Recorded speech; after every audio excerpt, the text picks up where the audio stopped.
get up in the morning and celebrate with a brand new gratitude. I can make this day what I want it to be. In all things, it's the truth I see. I get up in the morning and celebrate with a brand new gratitude.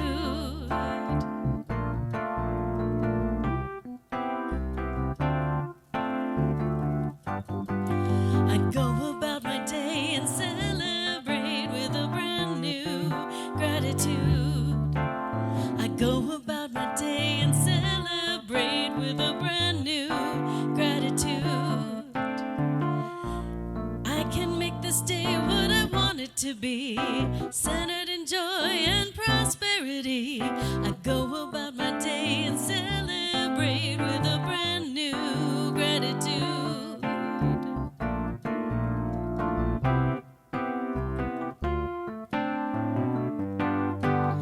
I come home in the evening and celebrate with a brand new gratitude. I come home in the evening and celebrate with a brand new gratitude. I can make this day what I want it to be.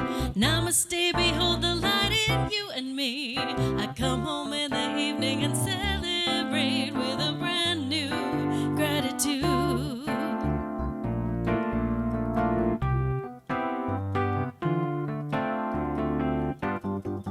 When I lay down at night, I celebrate with a brand new gratitude. When I lay down at night, I celebrate with a brand new gratitude. I can make this day what I want it to be, holding peace from all people from sea to sea. When I lay down at night, I celebrate with a brand new gratitude, with a brand new gratitude. I celebrate every day of my life with a brand new gratitude.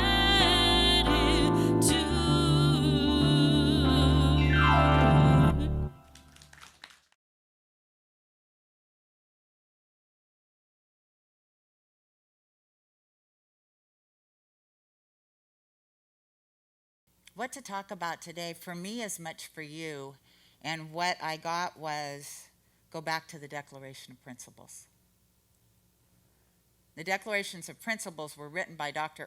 Ernest Holmes and read as what I believe in 1927 on his radio show called This Thing Called Life.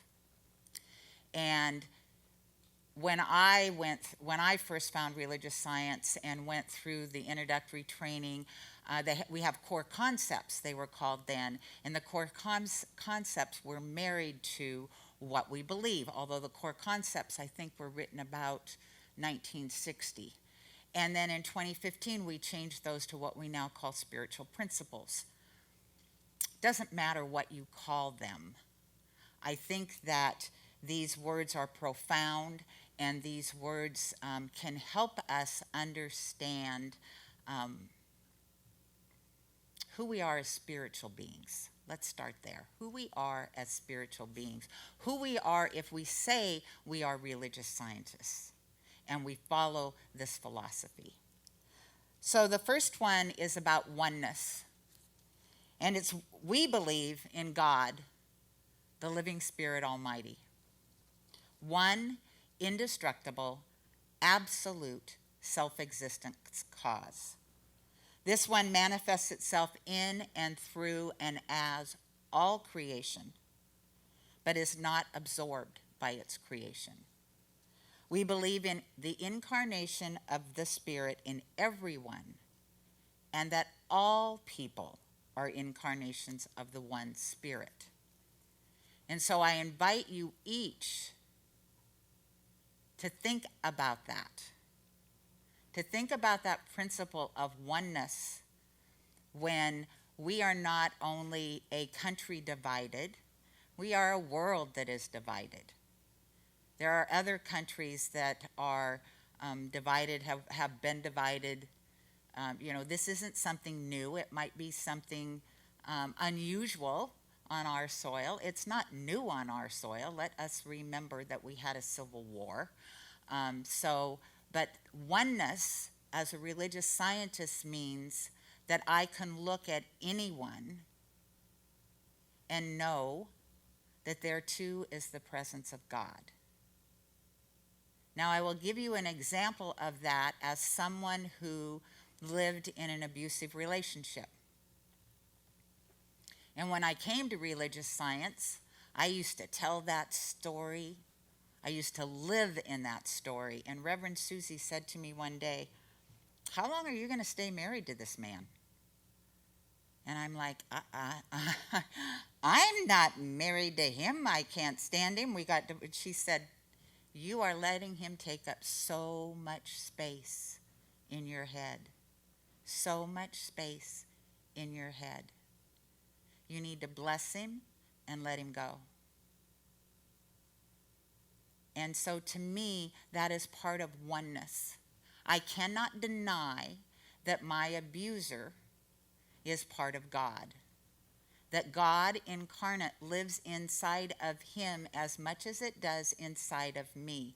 How he chooses to express that on human form, that's his choice. That's what free will is all about. I do not have to let my abuser come and play in my backyard. However, I do have to learn to love my abuser.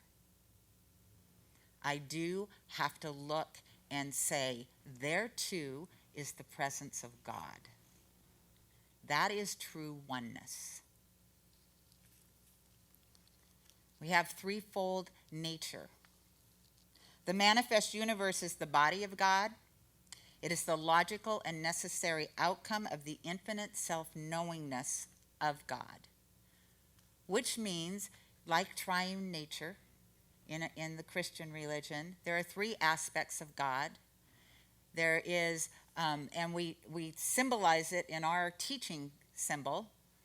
And so we have the mind, which is the top, the law, which is the center, and the manifestation, which is the form. And so how we explain that is,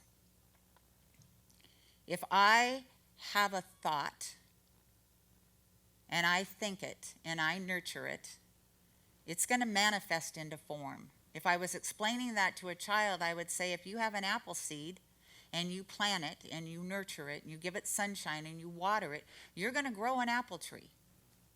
If you want an orange tree, probably don't plant apple seeds, right? And so if you want to experience love, you can't plant hate. If you want to experience love, you can't have thoughts of hate. Thoughts of hate is thoughts of other. And so the next one is love. I pulled it out of the normal. It was not next, but I decided it was a good lead-in. We believe the ultimate goal of life to be a complete emancipation from all discord of every nature, and that this goal is sure to be attained by all. That's unconditional love, isn't it? That is love thy neighbor as thyself. That is knowing that humans, as humans, we act out. And yet as religious scientists, we don't have to buy into the act out. We don't have to approve of the act out. What we have to realize is there's love, and there's those people that don't experience love. And when they don't experience love, they act out. And so I invite you in any situation, be it in your home, be it with your neighbors, be it in your town, with what is going on right now, can you sit?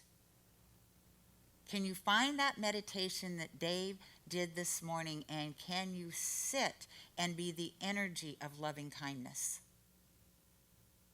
because I think that is what we're called to do.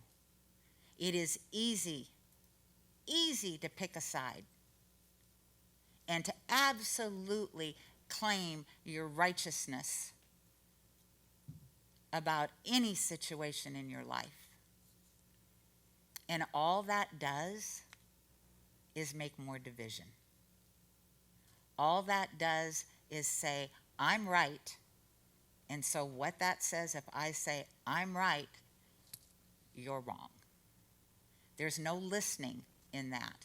There is no coming together in that. There is no healing in that. And this is not easy to do.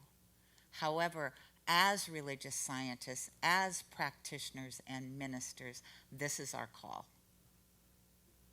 This is our call. Can you find the forgiveness and the love? You don't have to play with people, but can you take a moment to send people loving kindness?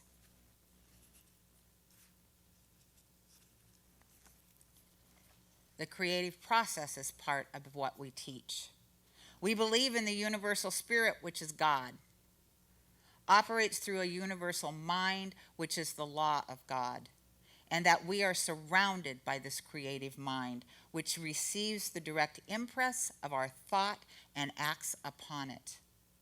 We believe in the healing of the sick through the power of this mind. We believe in the control of conditions through the power of this mind. We believe you cannot deny conditions. We believe you can deny the condition has to continue.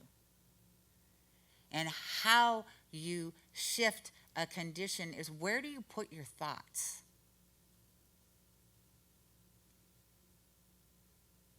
What do you think about more than anything else? Are your ultimate thoughts that you're thinking about, are they loving? I will tell you, probably until this morning when I sat down with my prayer partner who is a minister, and we were both in a state of, wah! My thoughts were not that loving. Does that make me right? No, it does not make me right. It makes me human, and it makes me forget why I'm here and what my calling is. As a human, not even as a minister, not as a practitioner, as a human. Can I stand in the light and the love of the divine? That's my calling. As a human. I think that's all of our calling. And I think we forget that if we're all one, we're all playing in this sandbox together, people. We're all connected. I'm connected as much with my abuser as I am with you guys. Because we all live in that same magnificent playfield, infinite quantum soup of God. Every single one of us. So he's there. I don't want him in my soul family, but evidently he was there too. But I had to learn to love and to forgive so I could let him go. So he wasn't, there's that comment, are they walking across your mind with their dirty little feet? And if they are, that's not their fault, right? We're the ones letting that happen. So what I did, the practice I did, was every time a thought came up, every time a pain came up, every time I got mad, I just thought, I bless you and I release you. I bless you and I release you. Every time we would drive from Santa Fe to Seattle, and I would drive by the place I knew he lived in Oregon. I bless you and I release you. I bless you. The closer I was, the more I had to really be in that place of, maybe not so much. Because we're human. But that's the practice. Because remember, we're supposed to be spiritual beings having a human experience. And sometimes we just forget and we just want to be human beings having a very human experience. And then we get caught up in all kinds of stuff. I like this one. It's called Heaven. We believe that heaven is within us and that we experience it to the degree that we become conscious of it. So here's the deal. God lives in and through and as each and every one of you. You have an opportunity to experience heaven right here on earth, or not. Because in our infinite design, we have been given free will.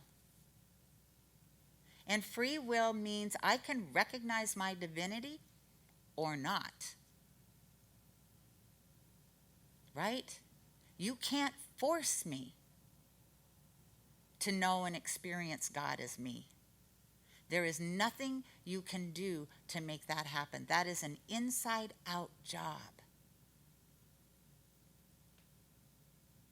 And so, my practice always is just be that energy of love. Just be that vibration of love. If you emanate that out, you have no idea whose heart that might hit. And just by hitting that heart, you have no idea how that vibration might change that person. Maybe not today, maybe not tomorrow. But if they have a wall that's this thick around them, that vibration might just put a little crack in there. Something happened to me. I don't know what it was. I don't know. I say, well, I heard this voice. Why? Why did I hear it all of a sudden? You don't think that still small voice within me wasn't screaming at me for 50 years? Why did I hear it all of a sudden? Because somebody out there loved me enough, whether they knew me or not, to continually send me love. Until I could feel it, that wall cracked open. Did it fall down? Oh, no. That took time. But the crack open got me to walk in to Reverend Susie's church. The crack open got me to go, maybe I don't want to spend my entire life anesthetizing myself against my hurt and my monkey mind. Every single one of us is at choice. Not just us here. Every person is at choice. My choice, send love. Be that vibration of love as much and as often as I can. It's not easy. It is easy, even easy, to find discord with another person. It is easier to hate than it is to love, in my opinion. You can disagree if you want to. And if you disagree, then tell me that you love everybody on the planet. Because it's so easy. It's not, I don't think. It's practice. It's commitment. And it's knowing that humanity needs us. Every single one of us. Not just me.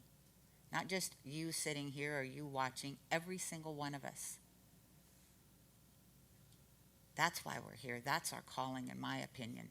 To be love, to know love, to experience love.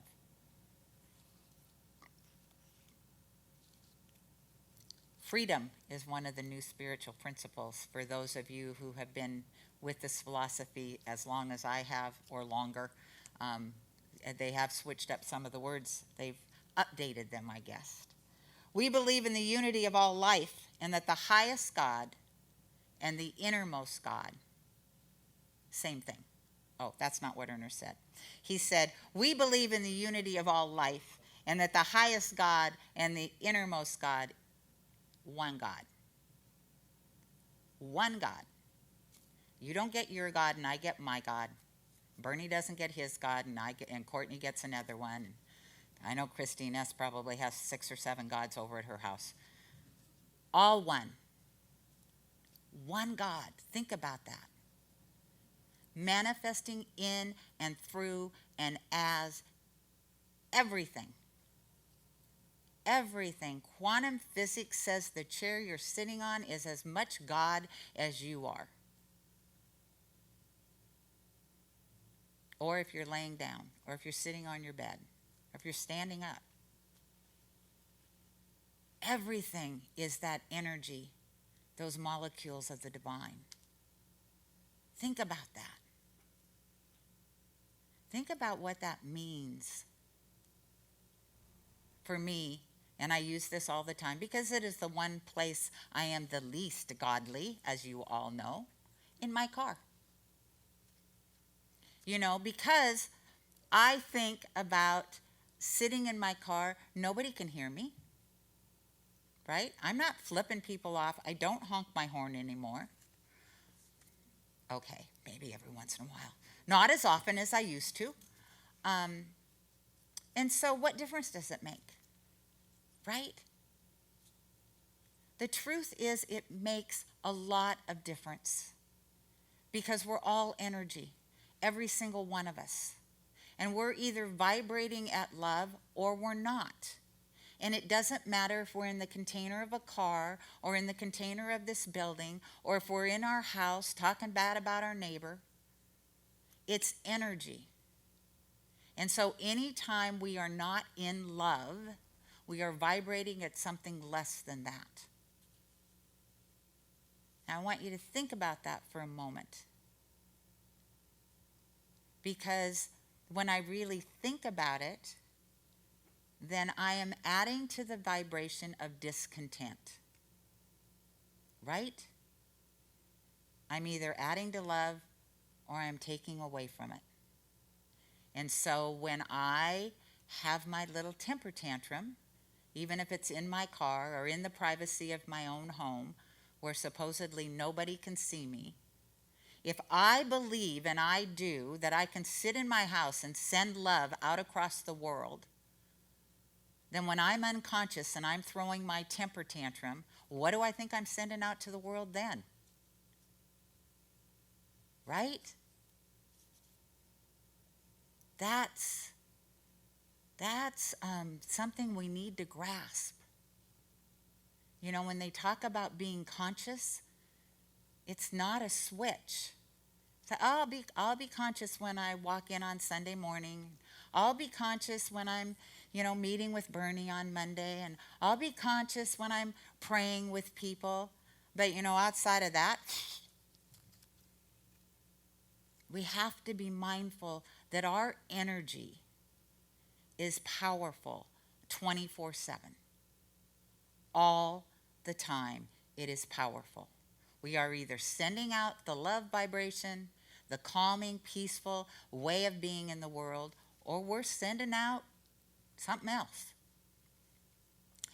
And I send out something else more than I would like to admit.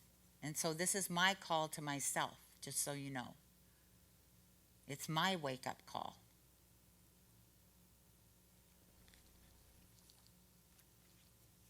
We have eternal life. There's that place within us that always has been, always will be, and certainly is right here and right now. You wonder sometimes if it doesn't call out, why did I say yes to this? It was easier out in the ethers, just being one with God out there. We believe in the eternality, the immortality, and the continuity of the individual soul. Forever and ever expanding. We believe in our own soul, our own spirit, and our own destiny, for we understand that the life of all is God. Always, always, always, and forever. Somebody calls this a meat suit, which I thought was pretty apropos. Like when you get rid of your meat suit. Each and every one of us. You know, Ernest Holmes said our consciousness expands, ever and ever expanding. So my consciousness goes with me. Think about that. Your consciousness goes with you, ever and ever expanding, always vibrating, always being like called home maybe, but waking up to that you are part of that which you seek, that everything our heart desires, that we look up to. Remember, when I have you look up, I'm like, don't ask for anything, just feel. Feel that connection, because that is you. Are you all of it? No. Is it all of you? Absolutely. Absolutely. There are spiritual laws. We believe in the direct revelation of truth through the intuitive and spiritual nature of the individual. And any person may become a revealer of truth who lives in close contact with the indwelling God. I think of the Dalai Lama when I read that. When he came, I think it was when he was actually in Seattle, and somebody asked him the question, how does he deal with, wasn't hatred, it was how does he deal with being anxious, I think. Something, a very American emotion. And he was like, excuse me? Well, how do you deal with this? And he goes, I don't know what you're talking about. He didn't have a word for it. He'd never experienced it. He didn't know what the person was talking about. That is a true revelation of the indwelling God. That there is nothing other. There is just it. Right? It cannot be a house divided against itself. If it was, it would fall. And so to just, again, practice that. I think that, I'm talking more to myself than all of you. It's like, Gayle, you got to get this. Do I have my moments? Yes, we all do. And yet, why? What if we stopped having those moments of discontent? What if we decided, no, you know what? I'm just going to stand here in love. I'm just going to vibrate that out. That's all I'm going to do. How do you think that might change the world?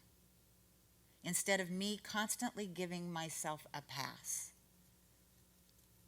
Well, I got to feel my emotions. Okay. What if you decided to just feel love? What if your response to everything was love? That's an emotion. That's a feeling. That's a way to be in the world. And you know what? It's a choice. And I will tell you, I don't make good choices. And yet we each are called every single day, in every single moment, to recognize who we are and why we're here.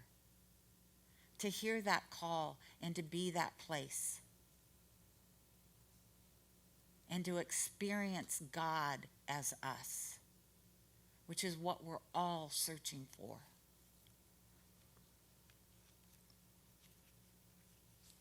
And then lastly, he said that we're spiritual beings, which I guess I just said, but I'll say it again. We believe in eternal goodness, right? Can we really say that? We believe in eternal goodness. The eternal loving kindness, like Dave meditated on this morning, and the eternal givingness of life to all. I'm going to repeat that because I think it is one of the most powerful. We believe in eternal goodness. Everything else is not that. But we believe, even in the midst of chaos, we believe in eternal goodness. The eternal loving kindness and the eternal givingness of life to all. That kind of is my prayer also. May each one of you find it in your heart, listen to your soul. Remember that you are God in form. Remember, this too shall pass, whatever it is. And the more that we allow ourselves, our humanness, if you will, whatever you want to call it, the more likely we are to experience unkindness, unlovingness, hate, if you will. You're at a choice to be that place where God resides, to recognize it, to own it, to be the love. And even when I have my moments of rage, to stop and remember who I am. That the rage isn't part of my reality. My reality is only love. And I will say, there is a reason that I am doing the Course in Miracles this year, because it really is about finding that truth within yourself, to find that love, to be that loving presence, and to quit giving yourself a pass.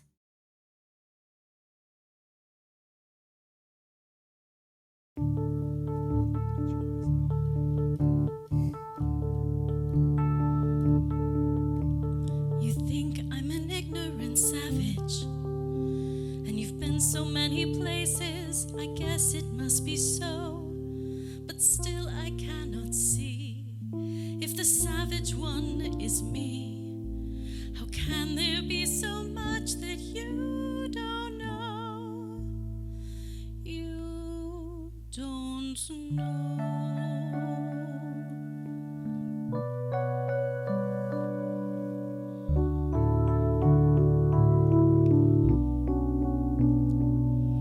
You think you own whatever land you land on. The earth is just a dead thing you cannot claim. But I know every rock and tree and creature has a life, has a spirit, has a name. You think the only people who are people are the people who look and think like you. But if you walk the footsteps of a stranger, you'll learn things you never knew, you never knew. Have you ever heard the wolf cry to the blue corn moon, or asked the grinning bobcat why he grinned? Can you sing with all the voices of the mountain? Can you paint with all the colors of the wind? Can you paint with all the colors of the wind?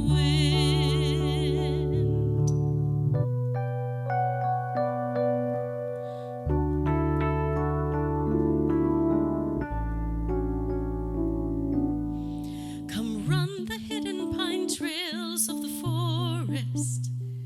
Come taste the sun-sweet berries of the earth.